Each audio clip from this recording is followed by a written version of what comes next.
به نام یاد خدای مهربان، مهری هستم. خسروی تخلص میکنم. یکی از هنرمندا در بخش شبکه کار میکنم. هنر شبکه یک هنر قدیمی است که کار با چوب است. فارغ بخش هنرهای زیبا هستم از پانتون کابل. تقریبا 3 سال 4 سال میشه که شخصی کار میکنم. این هنر کم کم پیشرفت کرده که فعلا ما تابلوهایی داریم که میتونیم با لایت کار بکنیم.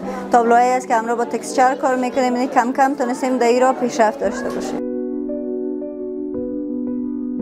نمایشگاه یکم دیرتر برگزار میشه و اگر برگزار هم شود بنابر مشکلات خانمان نمیتونن اشتراک بکنن. بابت از او یکم کم رنگ تر است ولی بیرنگ نیست. مردم افغانستان ماشاءالله مردم هنرپرور هستند.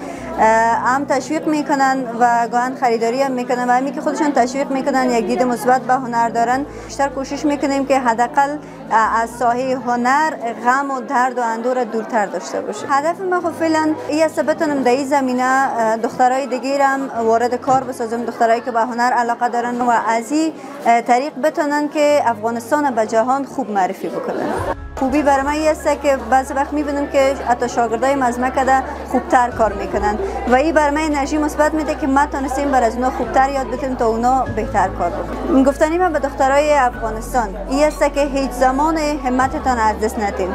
دنیا جای انسان‌های تکراری نیست. دنیا جای کسایی نیست که پس بزنن. دنیا جای کسایی است که قامت بلند میکنن، همت به خرج میدن و در هر شرایط تا جایی که توان دارن تلاش میکنن و تا زمانی که ما تلاش بکنیم میتونیم به هر اون چیزی که بخوایم برسیم.